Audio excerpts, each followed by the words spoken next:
Good morning, everyone. This is Faith from Have Faith Yoga, and today is Wellness Wednesday. So let's do something that helps us to decrease stress and anxiety in our minds and in our bodies, and something that just feels good to the body. So today's pose, we are going to focus on child's pose.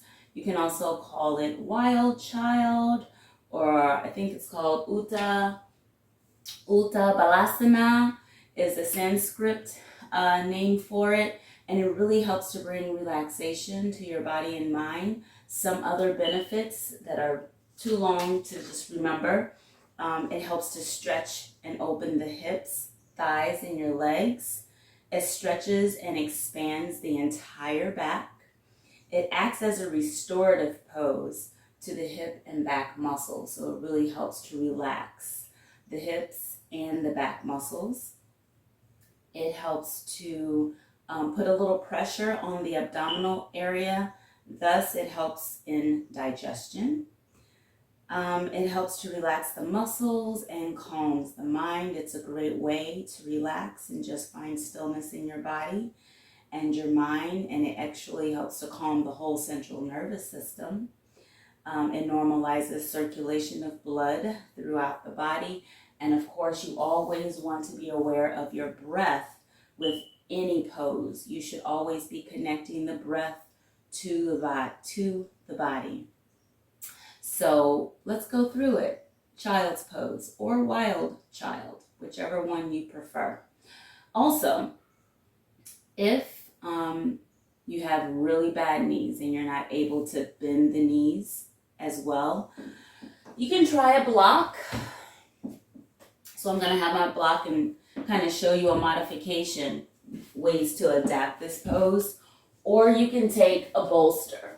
You can take a bolster or a big pillow, okay? So let's just get into it.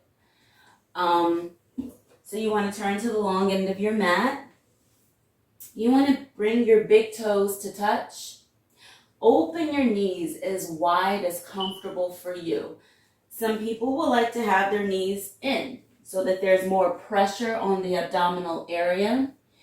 But if it's uncomfortable for you, you can open your knees as wide as you'd like them to be, big toes to touch, and you want to shift your hips back. You actually want to make a connection with your heels. So your hips should be in touch with your heels. If you don't have that much flexion in your knees, that's okay. You can sit on a bolster. Sit on a bolster like so. Okay, if that's too much, you can also, sit on a block like so, not a bolster. This is a bolster. You can also place a bolster behind your knees and go here. And that's perfectly fine too. You can bring it back a little bit and sit on the bolster as opposed to sitting on your heels. You can put the bolster here, sit on the bolster. Next, you want to extend your arms out in front of you. Always keeping the connection between your hips and your heels. Extend your arms out in front of you. Try bringing your chest down to the floor and bring your forehead or chin to the floor. So the hips are in connection to the heels. Your arms are extended out overhead. Your shoulder blades are wide across your back, and your shoulders are away from your ears. Your forehead or chin is touching the floor.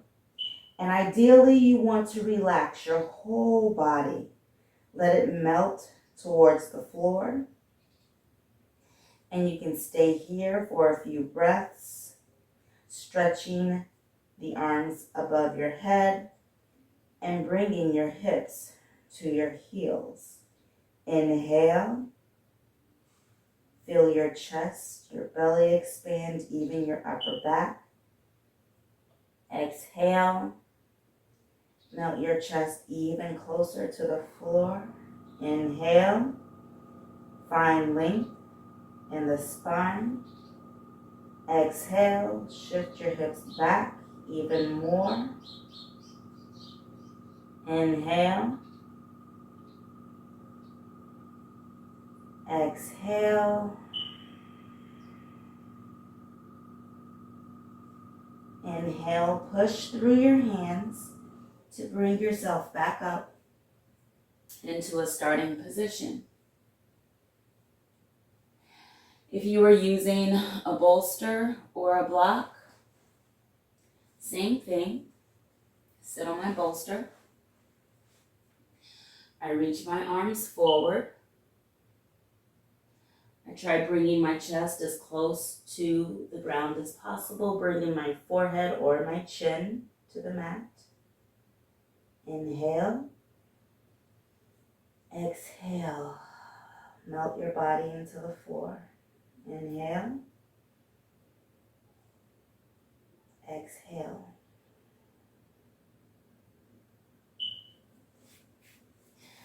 So try this pose today. Wild child or child's pose is what it's called. And I hope to see you on the mat. Have a blessed day, everyone. Namaste.